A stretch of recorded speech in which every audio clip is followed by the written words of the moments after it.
I'm about community, learning, discussion, respect, integrity, truth, science, and discovery. Welcome to my Paranormal Soapbox.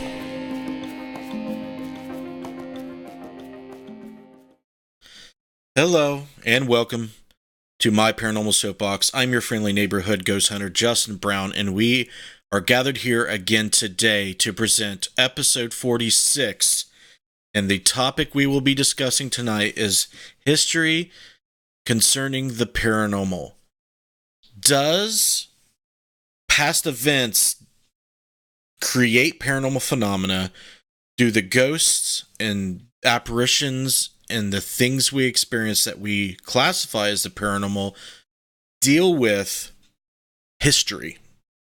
You'll see lots of folks going to historical locations looking for signs and evidence of ghosts and the paranormal. So we're going to discuss that topic tonight. We're going to see what I think. We're going to see what you guys think. And hopefully we will learn and entertain ourselves for an hour. We have Jessica Bias back. She will be monitoring YouTube. We have Missy Vastine and Facebook as usual. Are you girls ready to do this? We're ready. I'm ready. You're ready? I'm ready. Well, Jessica's really loud and Missy's really quiet, so hopefully that isn't strange for you viewers tonight. All right, so if you're a first-time watcher, this is how the show works. I'm going to talk for a little while. If you want to be shouted out and become part of the show, at least comment hi or say something in the comments so that we can see your name. We'll shout you out. If you have any questions in regards to the topic or anything I say, we will get to those periodically. Here in a little while, we'll have the chat moderators read them for me, and I'll try to answer them all. If we don't get to you in a timely manner, just please be patient. If we do, for some reason, do not get to your question or see it when it is first asked, just re-ask it. Put it in all caps. Do something. But the goal of the show is to interact with you folks first and foremost. And we're going to talk about history concerning the paranormal. It's something that we definitely try to do. And when I say we, I mean my paranormal group, Interface Death Paranormal Research. We actively seek out historical locations, especially ones with paranormal claims. People who have experienced, cited, reported these experiences. We want to go check those out. There seems to be a correlation culturally and anecdotally. Everybody relates hauntings with past events. Ghosts are usually people who have passed on, deceased, died, but linger. So we're definitely talking about the past in that regard. And the whole meaning behind haunting, it kind of means that there is some type of unfinished business or some unrest with the spirit. There's some reason why these energies, these spirits, these consciousnesses, or just these, past events are replaying in environments and locations, or actively still living out some type of life here on Earth without a body. And we're going to talk about why history seems to be the places where people go to see if they can experience something.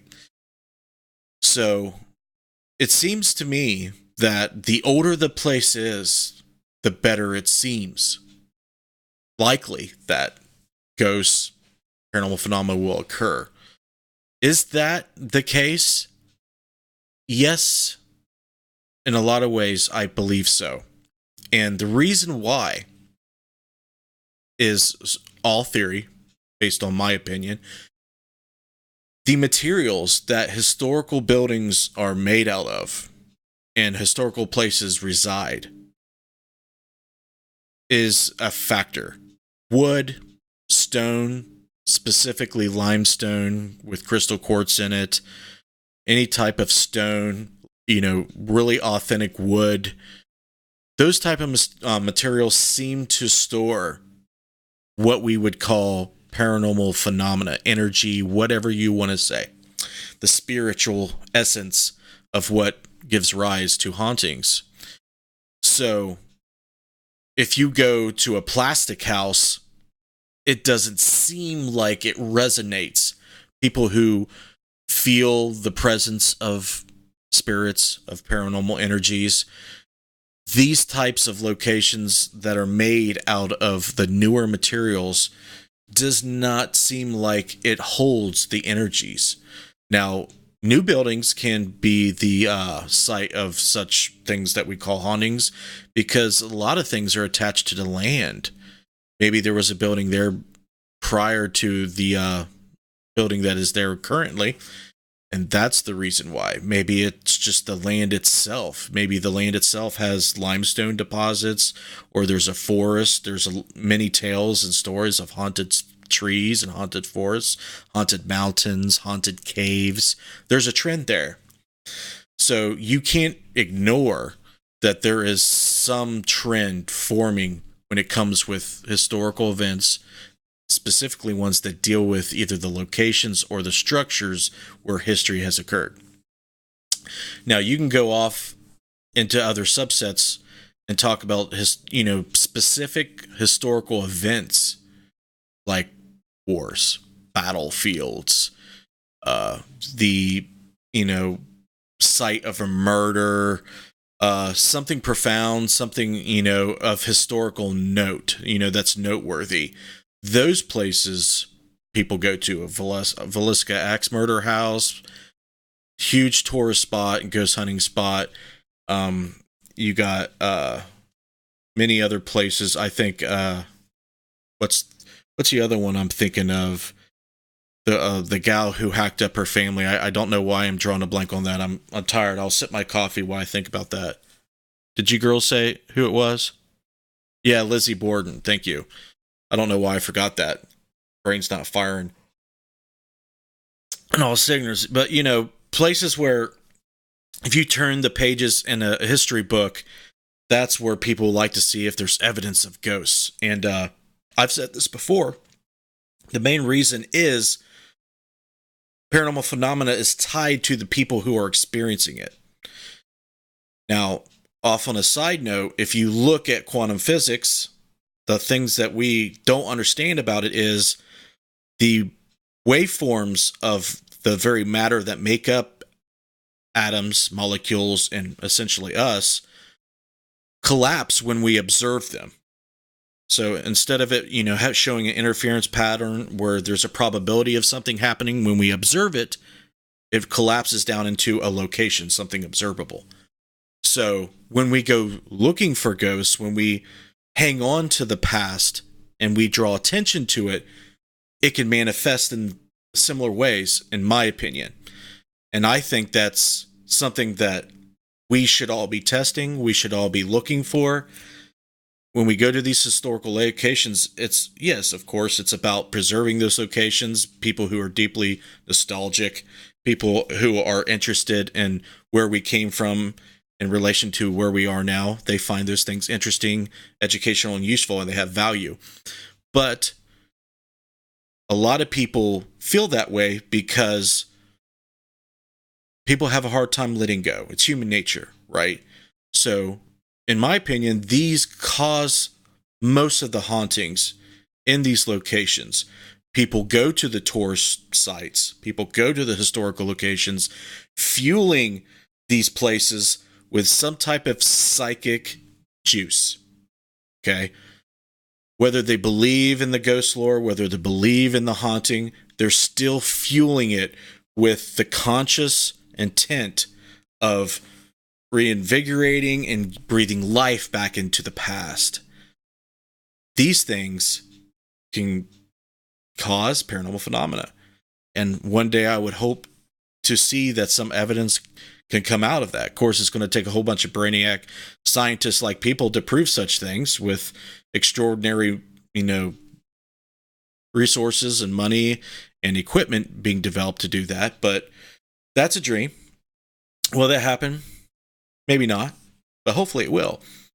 But in the meantime, we can still enjoy these historical locations. We can still enjoy the ghost stories, and we can revisit these places and still feel like we can resonate with it. We can have them come back with these things that we could perceive as ghosts, that we can perceive as a presence. A lot of people resonate with history, especially as you get older. When I was younger, I didn't care. I really did not care about historical places. I didn't care about history. But as you get older, you start experiencing loss. You start experiencing the nostalgia you'll get from wanting to go. You'll pass a ballpark that you used to play Little League at, and you'll be like, damn, I wish I was back there again, doing that again. I miss that so much. So there's some type of connection there. And I think in between those connections, paranormal phenomena can occur. So I think that is deeply interesting. I definitely want to hear your insights on it. But if you ask me, does history have anything to do with the paranormal? Very much so, but not always. We'll start getting into these shout outs, and if there's any initial questions, we can start answering those. Or maybe somebody has a really cool theory or comment that sparks more conversation about the topic. Who would like to go first? Go first? Sure. I have Bill Davis, I have Josh Bender, I have Becky Compton, I have Derek Schreiner, Sandy Griffith, the paranormal reporter, Heather Elliott, Christy Brown, Holly Mullins jumped in for a minute. I had Sam Thomas. I had Cindy. I do not know how to say her last name, so I'm not even going to butcher it like that. RJ Murphy, Nelson, Chad Barr, Marlene Gump, and Patrick Jackson. Couple new names I haven't heard before. Yep. Thanks for joining us. We got Jess's mom. Hi, Mom. Oh my God, Jess, you're really loud. Okay. Is this better? Yeah, a little bit. I don't know. That's actually, you don't have to put it that far away. It was just really hot there for a second. It was loud. Is this better? Yes. Okay. Was that it, Missy? Yeah, I see she's muted herself. Sam Wings, Michael Allen Phillips, Heath Edwards, Dilly Dander, which is Glenda, Val, John Cool, Supernatural Lost Adventures, Anaheim Research, and Carla. All right. Any questions on YouTube? No. Anything on Facebook yet, Missy? I have a couple comments, no questions. Derek's comment was, could it be the mindset that triggers our paranormal senses when the location is super historical? Yes. Any alteration in your perception will change how I think what you're going to perceive paranormally. I believe, of course, if you've followed my blog series long enough, you'll know that I believe in psychic phenomena. I believe in psychic abilities. People can be over imaginative too, but there is something that causes us to kind of block or filter or inhibit those things. And it's interesting to the cause of that is interesting. I do not know what happened. A lot of people believe that the pineal gland became calcified due to all kinds of chemicals that are in our food and our drinking water. There's a lot of reasons I've read for the reason why, but I believe when you try to connect with certain historical locations and you're try to change the way you look at things or change the way you feel about things, you can alter your perception psychically. I absolutely believe that that's true. And Heather Elliott had a comment. She said, for those that have investigated overseas, where it's much older than America, do you find more activity, or do you also find different types of activity than you find in America? God, I wish I could answer that. I would love to go overseas. No, the history and the ghost lore over there are absolutely more well known, better documented through literature. And the percentage of people polled whether they believe in ghosts or have seen or had experiences is higher by 10%. So that should say something about that. But I have, based on my research for the show, I have seen that there has been a rise, a re-emergence of belief in the paranormal. And it's interesting. I think it kind of correlates with the new wave of spirituality that's happening.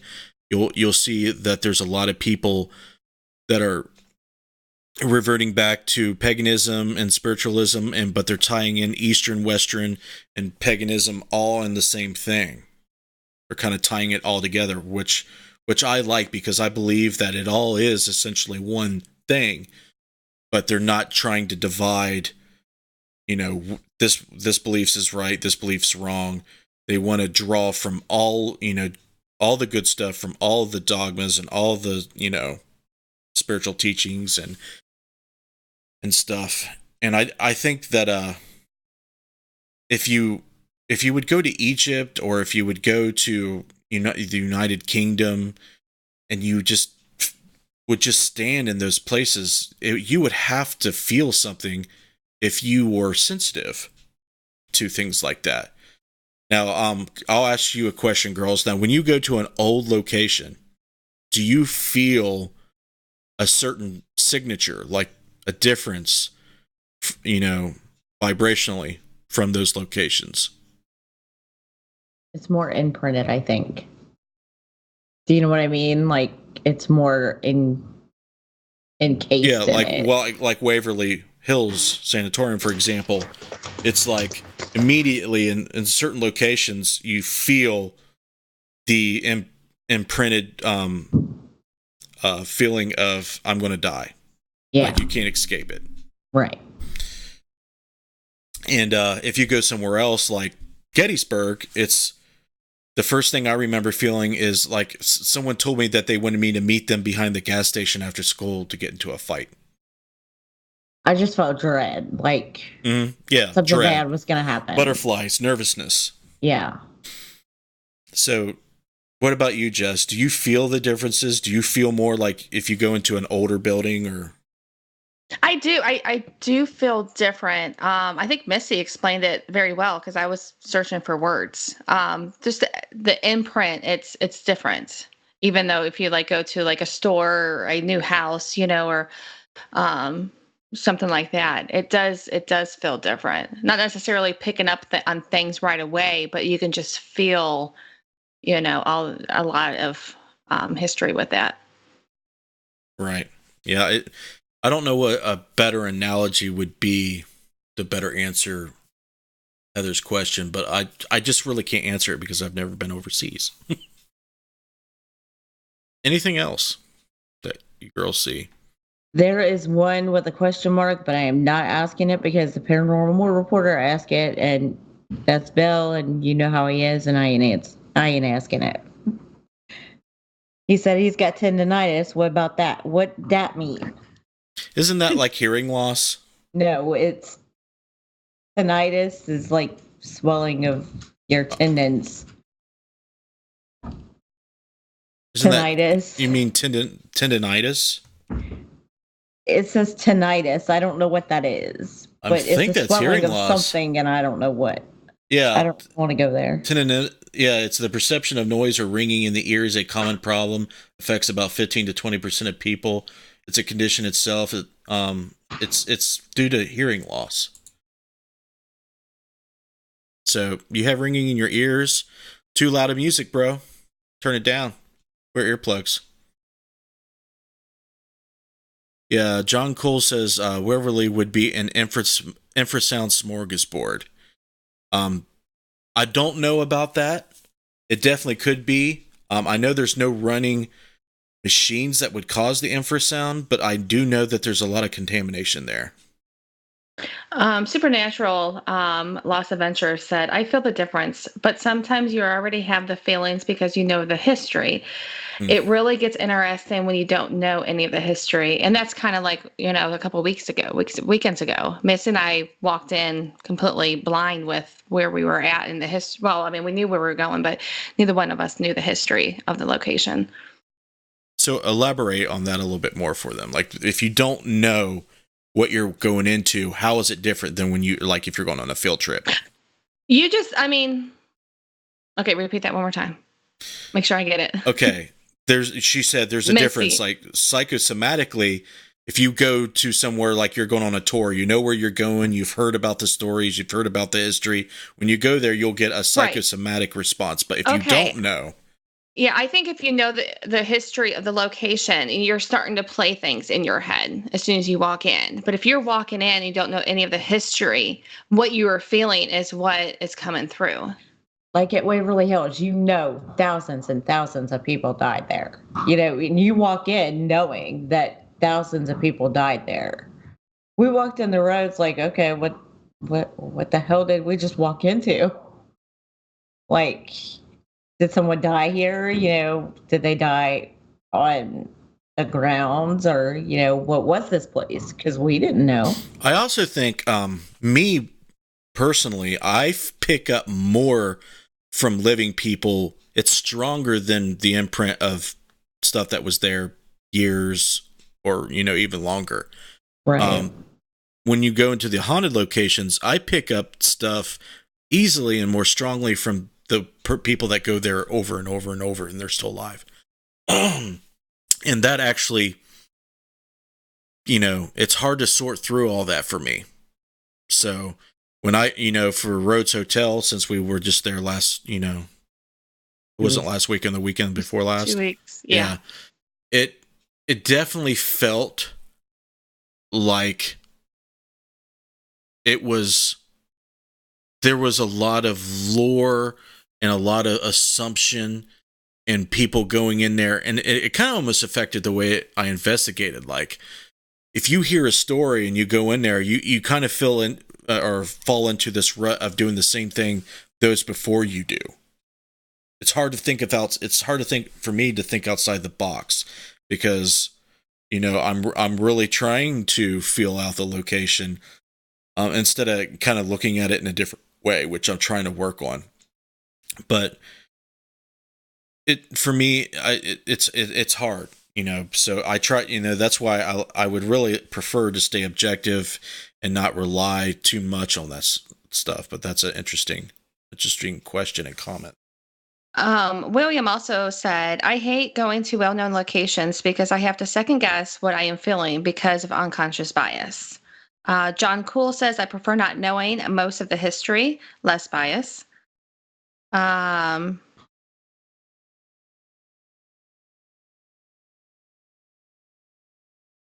Sam Wing says, I believe everyone leaves their energy. Right. I believe they do too. And the more visited it is, the stronger it is. Like if I go to zoos or museums or any tourist attraction, there's a lot of people. It's pretty crazy feeling. I think the last time I remember feeling really almost to the point where I'm overwhelmed was the last time we had the trick or treat night for Halloween. The energy during that type of event is so high, and it's because you have all the local people out in the local town that you live in all at once. That usually it's not like that. So if you're walking down the street, normally you feel it's baselined, but now all of a sudden you have a couple thousand people there all at once, and it could be similar to a baseball game or a basketball game or something like that, but times 100. Anaheim asked the question, is there a possibility that spirits sense you before you arrive to a location, sort of like a connection? Yes, ma'am. Why, Missy? I've seen them before. some places I can tell you the layout of the place before I get there. Well, tell the viewers about it. RCI, well, Tell them what RCI is. RCI, Randolph County Infirmary. I had 3 or 4 dreams on that location, and I could tell you the entire layout of the building before I got there. You had dreams. Yes. So you are actually communicating with these spirits through your dreams before you get there, and that's how you do it. Yes. It can be done in other ways, obviously. So Well, yes, obviously. I believe, yeah. Donna's done it. Donna does it on the way to the location, and she doesn't even know where the hell she's going. Yeah, well, she's not normal. Right? She's not. But is how's it different for you, Jess? I think with me, I just get like if I see or am able to connect somehow to the location, I get random thoughts into my head. Some doesn't make any sense. Well, a lot of them don't make any sense. But what I do is I write them down, and when we go to a location, then I compare with what I'm picking up compared to my notes. And Rhodes Hotel, I was pretty right on. Right. There's no context, is what you're saying, Right. before you go. No. And what's interesting is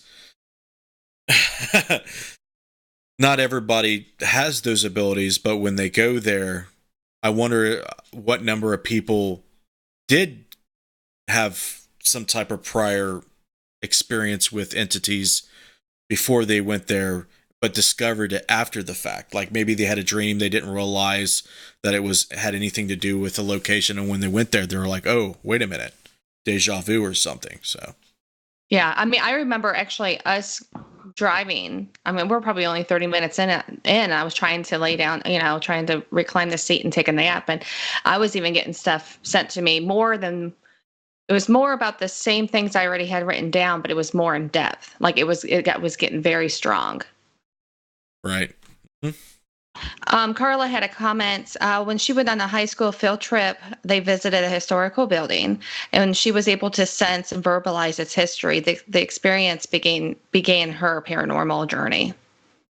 Wow. Yeah, it goes without saying that the topic of this show is of interest to her.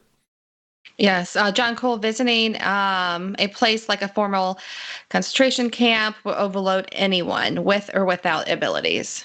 Yeah, if you have any empathic ability, or if you can just imagine for a second what it would be like to experience anything like that, you're going to go through something. And that's what's interesting. Like if you would go to Auschwitz to see if you can investigate the paranormal, it would be very difficult to remain biased, or objective is the right term. And any feeling that you would get, I would be skeptical of, because based on history, what happened. It's pretty well documented. Well enough documented. There's probably a lot of stuff we don't know that happened, but yeah, that is true. Is that all you have, Jess? William just popped in with something, but I say my laptop. If you want to go ahead, laptop issues. Okay. Heather Elliott asked, do you feel the type of activity reported today differs from the activity reported years and years ago? If you feel it is different, why do you think that is? the activity, okay, read that again. She asked, do you feel the type of activity reported today differs from the activity reported years and years ago? If you feel it is different, why do you think that is? Okay, well, one thing is different is technology is different. TVs turn on and off by themselves. It affects electricity and a lot of the electronics. And back before all of this was in existence, the activity definitely was different in that regard. They were based on hearing things, seeing things, and feeling things at that point. So, yes, I do believe that technology has a lot to do with the difference in activity, but not so much psychically. And I think that depending on which time period she's talking about, there's probably some time periods where the belief in the paranormal and ghosts and such things wasn't as high as it is now. It has peaks and valleys. But I'm not as, I don't research it well enough, paranormal phenomena in antiquity as much as I would like to answer that question, though. But off the top of my head, I would say technology would be the number one thing I could think of. If you want to read Williams. Okay. So for a spirit that has no form, it could be easy. No, I think there was one. I'm sorry to interrupt you, but I think there was one of it. I can't scroll right now. The B theory of time is the name given to one of two positions regarding philosophy of time. B theorists argue that the flow of time is an illusion, that the past, present, and future are it did cut off for me, are equal and real, and time is tenseless. So for a spirit that has no form, it could be easy for them to sense and speak outside the timeline because you are already there in its sense. Okay, I think I understand what he's saying. Okay, let me read this last part. So for a spirit that has no form, it could be easily for them to sense and speak outside the timeline because you are already there in its sense. Okay. Yeah, as far as theories of time, dimensionally and temporally, these beings could be existing in a different temporal plane, meaning time. So if that's true, either time does not flow the same as it does for us, or it stands still and it's timeless. But we don't know, so I'll kind of go on both sides of that.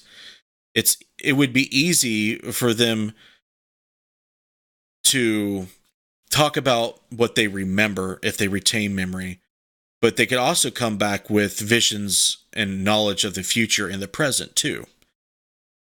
But to really understand your question and answer it, the theories about time are interesting.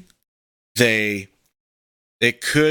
could speculate that if time is an illusion, then we are basically running some type of holographic program right now, and we can only see it.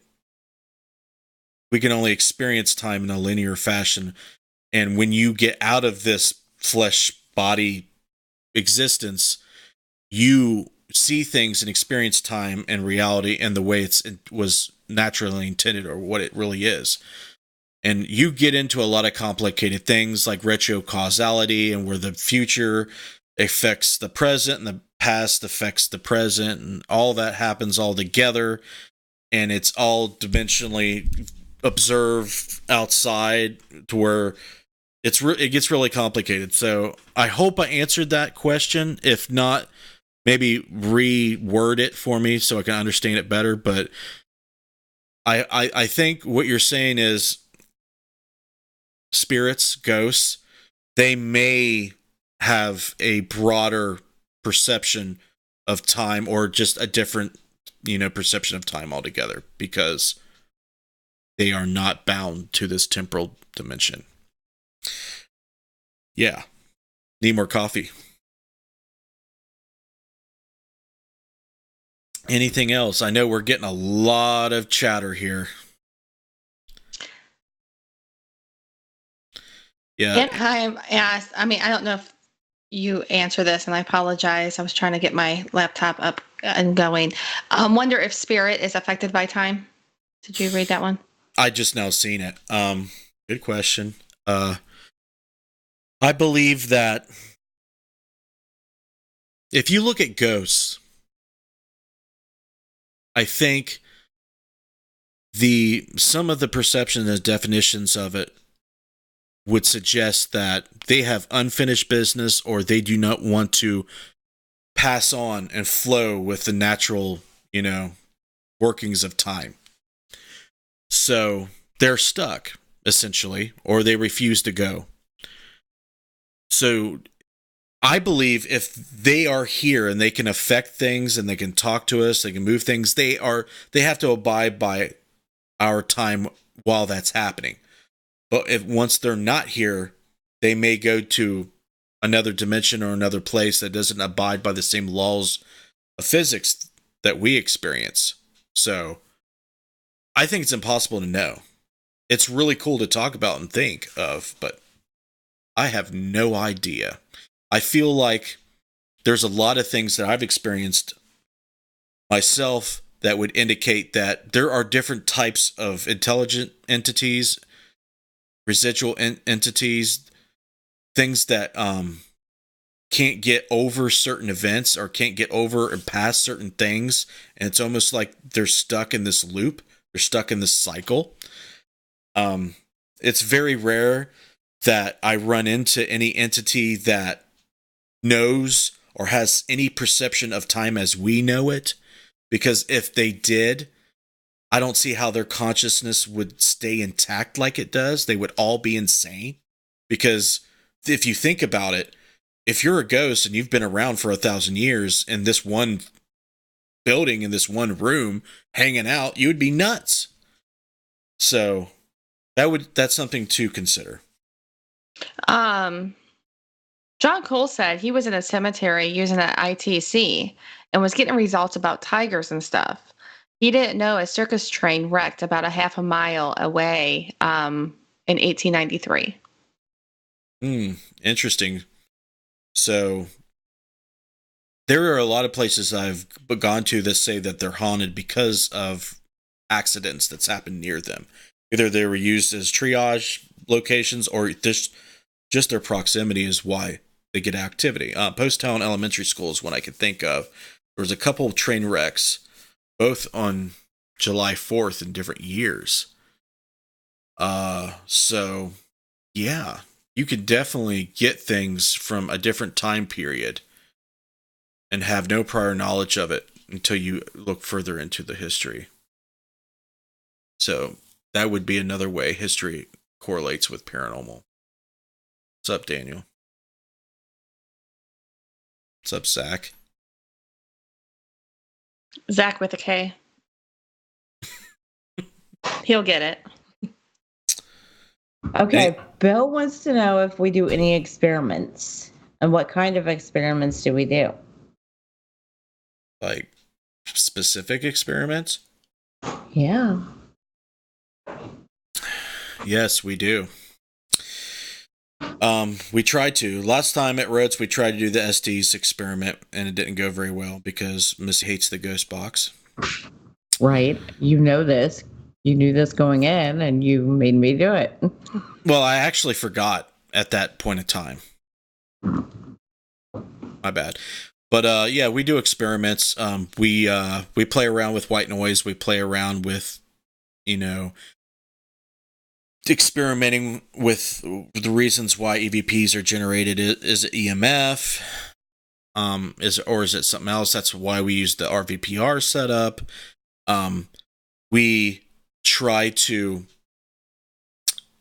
use experiments that play around with ideas of how paranormal phenomena emerges. We try isolation sessions. We try an abandonment where we leave a location and don't go in there to see if it has any effect. We try to do everything within our power and resources there at the time. Trying to think of experiment wise. We've put Jacob ladders into places. We've put plasma balls into locations to see if they've charged up the place or if there's any change in phenomena. Yeah, we definitely do. If you go to the research tab on our website, it kind of goes into detail about what experiments we do. Zach said no K. I know. with an angry face, and then he spelled your name with a K. Yeah. Anaheim asks, have you checked out the train wreck Ashtabula? No, never heard of it. Never checked it out. William Bennett, how did the plasma balls go? They interfere with your EMF equipment. So that's one thing. And you actually get physical sensation from plasma balls. So they can give you like a false positive that way too. You can feel the, static from it. You can feel the charge in a room. Haven't done enough to know yet. Heather's got something there. Yeah, she said, other than Google searches and interviews, what are some other methods everyone uses to research history on a location? I know some libraries have archives and such too. Yeah, you can go to the library, read books, look at microfiche, the newspaper articles of microfiche. You can talk to resident historians, tour guides, other people who've done historical research of the place. You can canvass the neighborhood for people who've been there. I usually in the past I've walked through the neighborhood and looked at places where I thought old people lived. Old people know a lot about the local history and buildings and stuff, and if I see them out on their porch or if they're guarding or whatever, I try not to disturb them, but I have asked a few if they've known about certain locations. Yeah, there's a lot of different things you can do.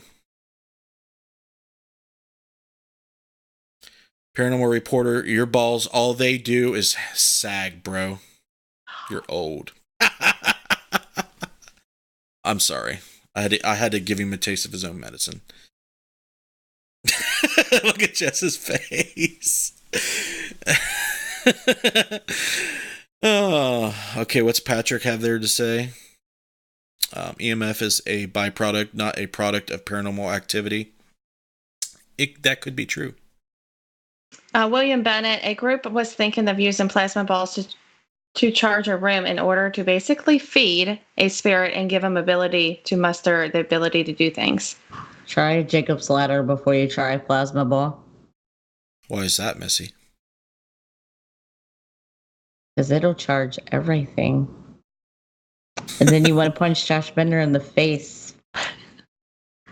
Do we have a Jacob's ladder here? I'm just joking. Just joking. Oh boy.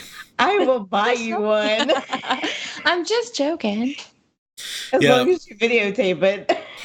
Plasma balls are interesting. They give off a lot of electromagnetic fields. They give off a lot of energy. I don't know if I'm sold on whether they need that or can use that to do things, but it's definitely worth experimenting. We have done it, and we're not sure yet. Well, we can definitely do it more. But we focus a lot on EVP research, and we do a lot of film production, so that eats up a lot of what we do. And for some reason, Missy, your window just got super small on my screen. That's weird. Let me see if I can fix you. Anything else while I'm doing this? Marlene posted a link to a train wreck disaster in Ashtabula, Ohio. Yeah, that's over by where I'm from. Okay. I'll just do this then. It'll probably pop back into its normal size here in a minute, probably. Yep, it did. I knew it. Oh, Missy, your video feed's going crazy.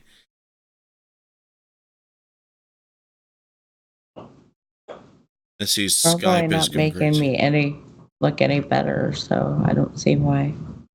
Everybody in the chat, tell Missy how you think she looks right now. Please don't. Yeah, because she always tells us that she's not good looking enough. She always feels ugly. She constantly dyes her hair. She's constantly like, I'm just horrible looking. So tell her reality stuff. It won't help her though. Trust me.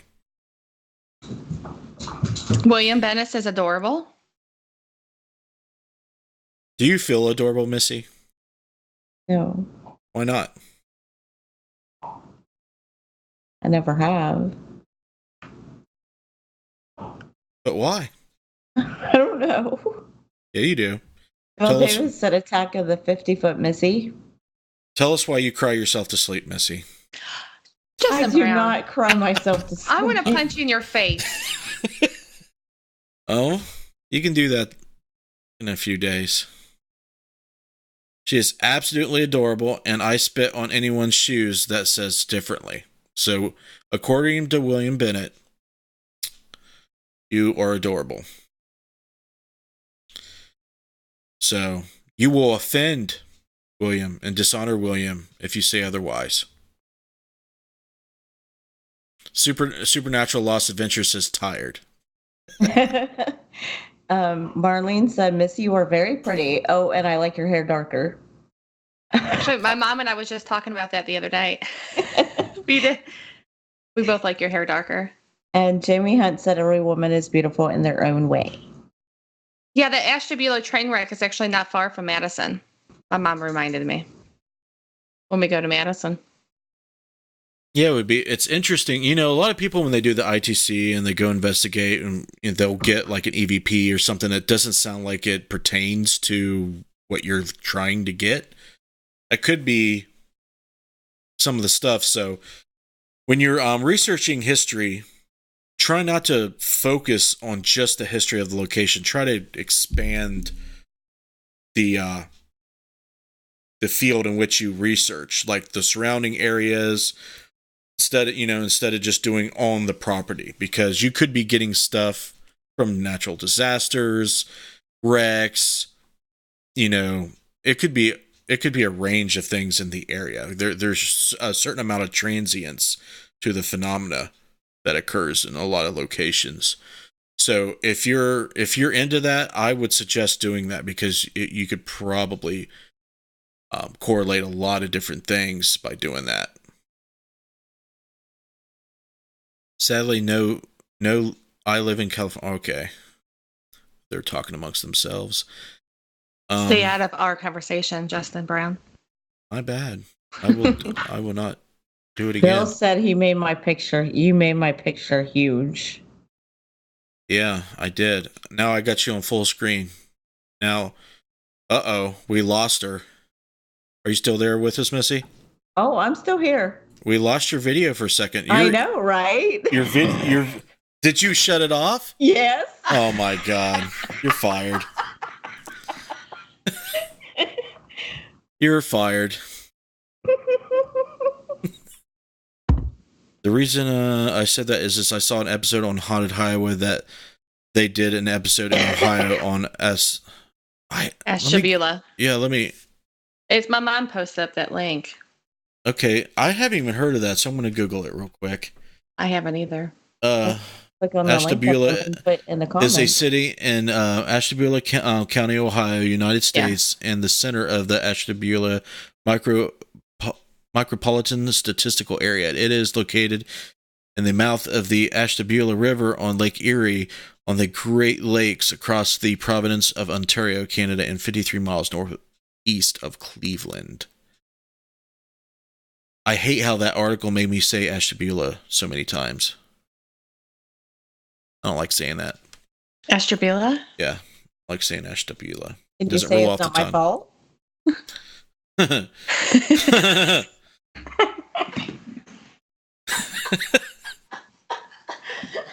Yeah, I've lost my chat moderators. They're gone. They both disappeared.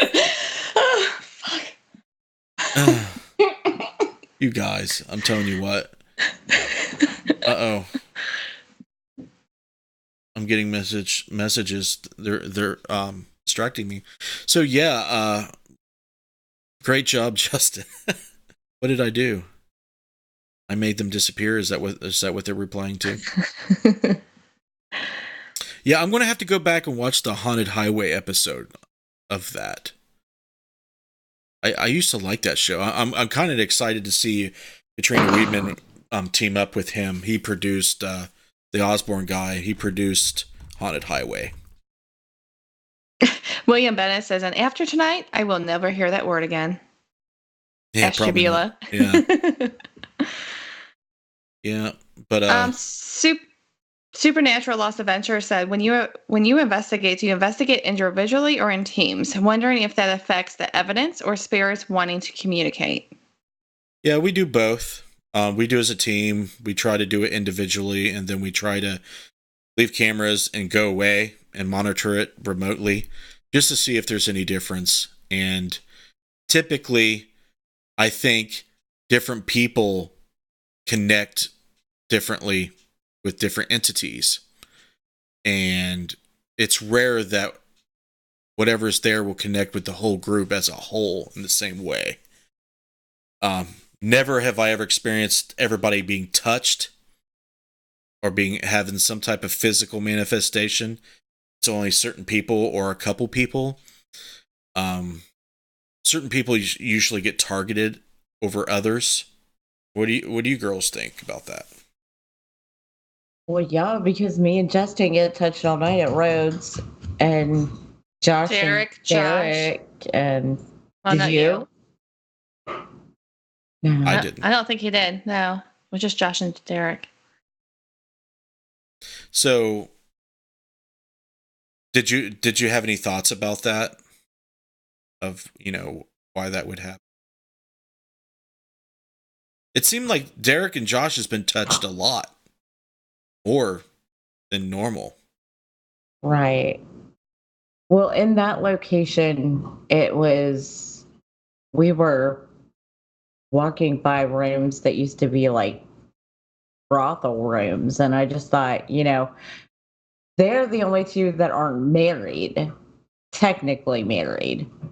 So I guess they figured they could proposition them and get them to come in. Well, I'm married. Right, but they're not. Technically, they're not. Derek and Josh. Oh, that's what I understand what you're saying now. That's an interesting way to look at it, I guess.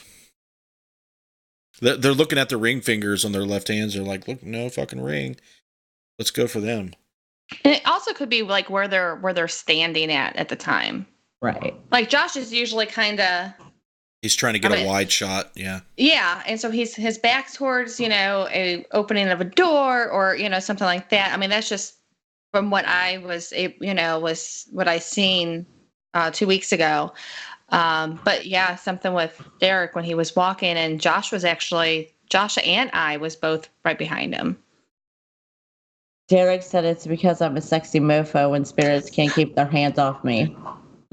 Derek has been seeing a lot of stuff lately. He's seen a shadow figure walk across the hall. He's seen a shadow hand come out. And you guys should wait till you see the face cam footage of him while he's seeing this. He's like legitimately like, whoa. Hasn't caught it yet because he has a habit of just pointing his camera in some random spot and looking around. So we'll work on that. Read it, Missy. She muted it. Which one? Bill's comment. No, it's where is it? One person usually has bad gas. Yeah, one person usually has bad gas, so we make him go solo. Yeah. They go together. So then it stinks all down that hallway and you can't go down there. That's why they never get any paranormal activity. Because they scared it all off with their stench. Read Jamie's question for me. She said, why do people who don't believe come into paranormal chats? I'm confused. Did we just experience that? Patrick has been complaining all night. He's like, just went on and on and on. Oh, I haven't been reading Patrick's. What's he been saying now? I'm curious. That everybody's wrong. I've seen a few of them. Yeah. Everybody's wrong and just time is gravity or something. I don't remember. Okay, well, the reason I think they do is they're trolls. They want to kind of burst our bubble. Some people find some kind of enjoyment in trying to burst people's bubble or irritate people or cause a nuisance. And that's a trend in reality. They don't, they like to ruffle people's feathers and get them, upset or feeling uncomfortable. Maybe he legitimately thinks that we're all crazy and he needs to save us from our, Craziness. Yeah. Thanks, Patrick. Oh, he cares. Shadow figures are a product of stealth technology, emits a field that blocks photons, and you see a black mass. Boy, the government, they seem to be very uncanny about where they put their stealth technology. Like, let's go to Waverly Hills Sanitarium and deploy our stealth technology there. They'll never know. They'll think they're ghosts, and we can test it freely. I love the way he thinks. Are you reading the Facebook comments, Jess? The only way she can is on the screen. Yeah. I'm trying to keep up. I'm going to yell next time. Yeah. Hey, as long as he can say all that stuff if he wants, as long as he's nice and he hasn't been mean so far. I have seen. I want to hear everybody's opinion. Alex Bob is watching. Alex Bob, what's up, Alex? I'm pretty sure he still has paranormal hangover still from being up at Madison Seminary all weekend. Thoughts on ectoplasm, real or bogus? Never experienced it. It was big in the spiritualist movement back in the mid 1800s. There's a lot of photography that claimed to capture some type of physical manifestation that was called ectoplasm, but most of everything I've seen was hoaxes. So I can't say that ectoplasm's a thing. Based on my experience. You girls can chime in on that. I don't have any experience with that. So Slimer's not real? Well, Slimer's real. He's a character in a movie in animated series. Can't say he's not real. He's just not an actual apparition. Okay. But it's 9:00. We're going to wind it down. Did you girls have anything to add concerning the topic of the show? Anything at all before we wrap it up? Nope. Alrighty. Thanks again, girls. We're going to put this show to rest. Thanks for joining us, guys. I've been really tired. I've been splitting a lot of wood, trying to make money to pay off some debts and stuff. And I want to do this show and not feel like you're watching the what's that one show that everybody likes that I hate that involves the zombies, Walking Dead. Yeah, I don't want to seem like it's that. So thanks for joining me. It's a pleasure to speak to you guys each and every week to talk about the paranormal. We love doing that. The links are in the description real quick. If you are interested and have not checked out our website yet, Interface Death is a paranormal research group that we do field research at haunted locations. We do experiments. We investigate the paranormal, and we film it. So check out interfacedeath.net. If you're watching on YouTube, you can check out my blog page at Justin Brown Paranormal Research, where we live broadcast on Facebook for this show. Interface Death on Facebook as well. Check out Interface Death on Twitter and Instagram. Patreon.com/support Interface Death is a way you can financially support what we do and get rewarded and get access to exclusive content. We'll talk more about that in a moment. And if you're watching on Facebook, you can check out Interface Death on YouTube. Subscribe, click that notification bell to get notified when we upload. So patrons make this stuff happen. Without them, we could not do everything that we're doing. They get shouted out in the live streams. They are listed as producers in our video content online and on YouTube. So without people like Clay Borman, R.J. Murphy, Scotty Fox, Casey Schreiner, Jessica Bias, Paranormal Reporter, Joe Vitale, Heather Elliott, General Rogue, Cherry Capital Shadow Seekers, and the Ghost Guild, you wouldn't be watching the show every week. You wouldn't be getting the quality that you're seeing video and audio wise, and we just couldn't keep it up. So thank you guys very much. We just shifted the voting of the topics on the show to Patreons only. So if you notice that you did not get to vote this time, it's because it's the Patreon's job to vote now. It's a perk now. So if you want to vote on the topics or you want to suggest a topic, all you got to do is pledge $1 a month on Patreon, and you will get that privilege as well. So I'm going to leave it there. Thanks very much.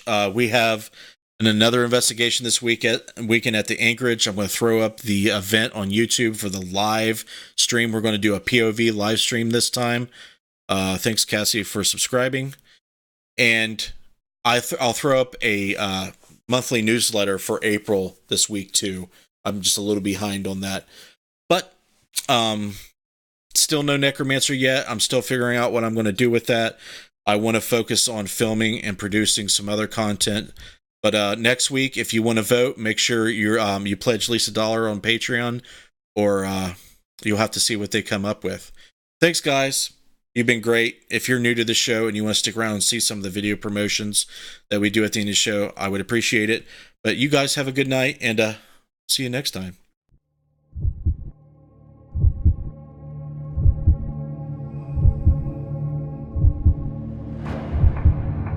Do you have that drive?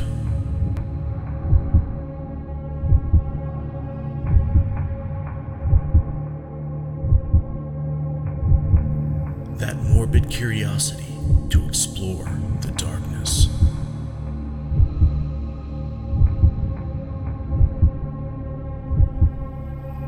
Do you have what it takes to brave the night? You do? Good.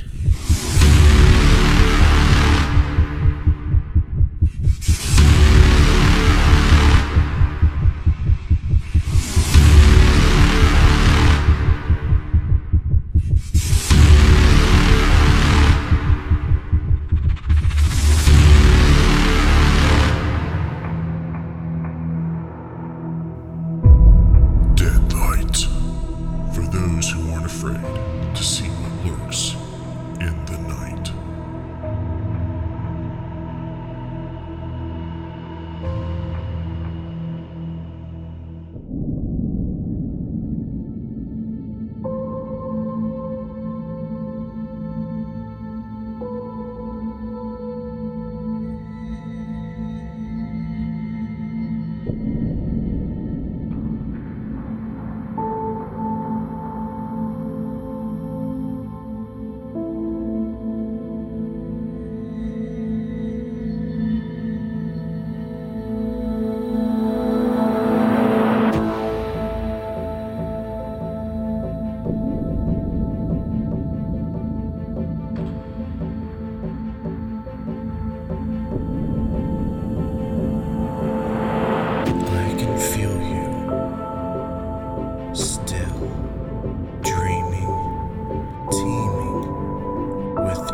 Are you down there?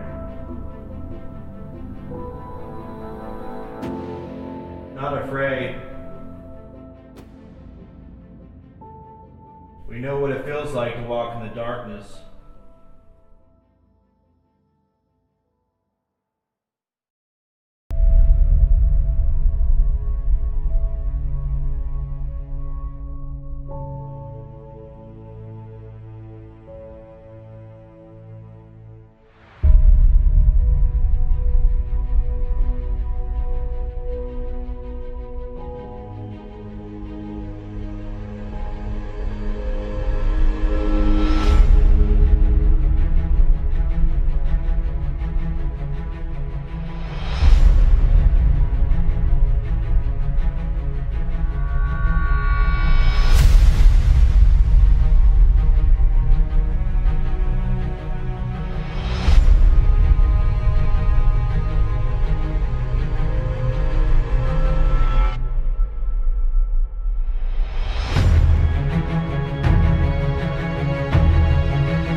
Are you in this room over here?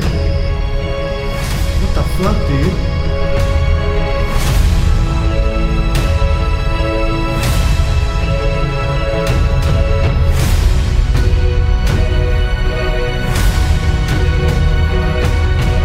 Whoa. That's weird. You didn't do anything, right? No, it just turned. Justin too close. No. He opened that door and it went off. Yep, exactly. Did you just run out of there?